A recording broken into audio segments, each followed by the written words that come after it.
everywhere LeBron has went so basically to combat your point is everywhere LeBron has went, the team has mostly been in a rebuilding stage. When he got drafted by Cleveland, rebuilding. When he got drafted by Miami, Miami was a cool team, but they were You still mean when kind of he went to rebuilding. Miami?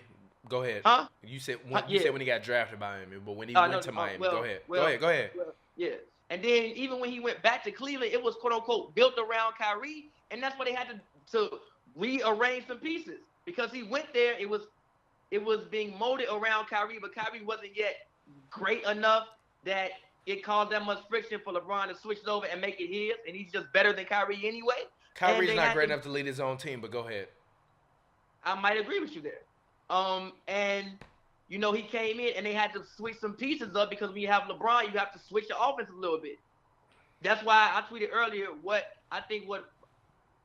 Russ did was so amazing this year is because he did all that with a team that wasn't really built around him. It's No, built fuck around that. KD. Fuck that. Fuck It's built that. around KD. Fuck. No, It's that built team. around KD. That team was built around a high volume score and It was built around KD. no. That team was built around a high volume score and a number KD. 2. The difference is KD. Kevin Durant gets everybody else involved. Russell Westbrook only gets himself involved and gets his No, stats. the difference is if you have a point guard who's mainly a slashing point guard, that means you need to put shooters around him. There are no shooters around that man. If you have KD there, you don't really need shooters around him because you have KD. You have one of the most prolific scorers of all time, so you can basically run ISO with the two of them.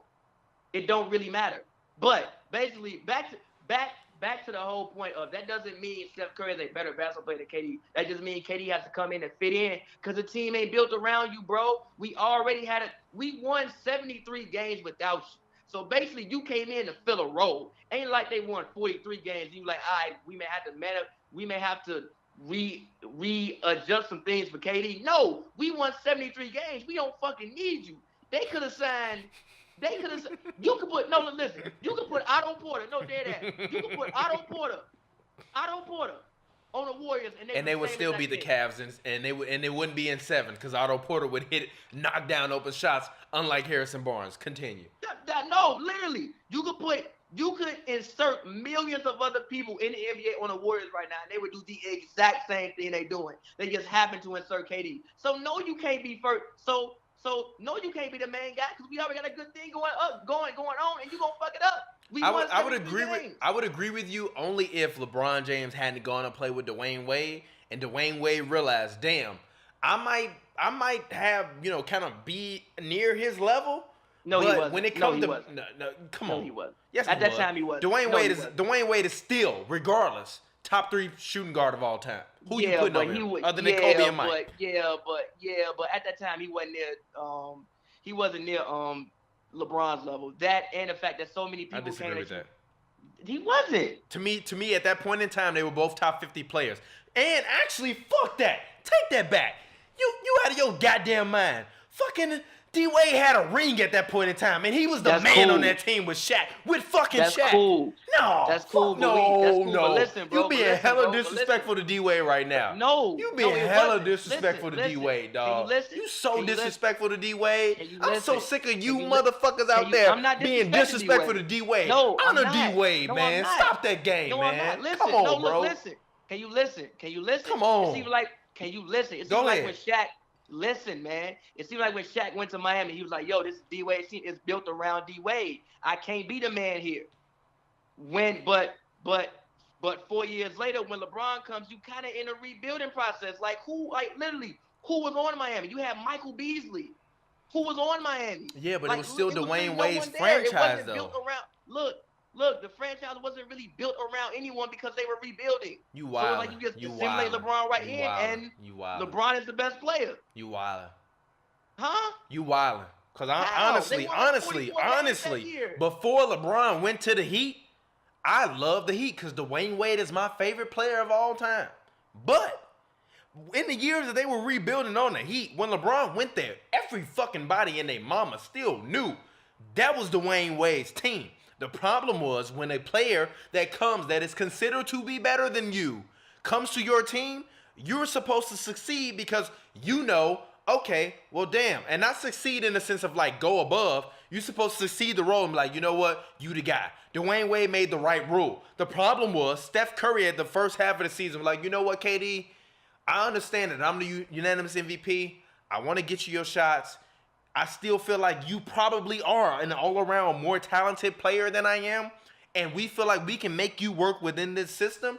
So I'm going to defer to you the same way D-Wade deferred to LeBron. The only problem is instead of LeBron being LeBron and KD being KD, Steph Curry was like, you can't really, you know what? Actually, this is my team. Let me take this shit back. And when Kevin Durant got hurt, they won 14 games in a row, and they only lost the last one because they took him out in the fourth quarter.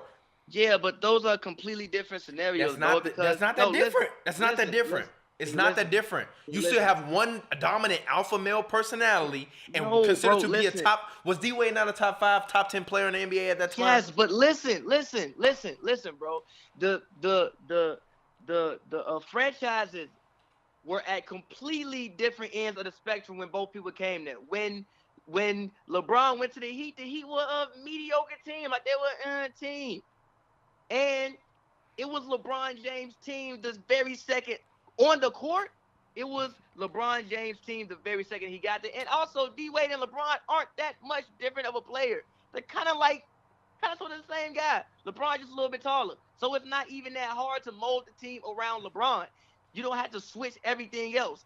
If KD goes to the Warriors, KD and Steph are completely different type of players, kind of, sort of. They're really different players. I feel like Steph is more of a shooter than KD is. Steph is more of a shooter. KD is more of a scorer. So you have to switch the entire scheme would have to change if you want to build it around KD. That's not true. That's not true. It's not true. Steph Curry is the point guard. But even with that being said, he shares primary ball handling duties 50-50 with Draymond. He's a shooter. 50-50 with Draymond.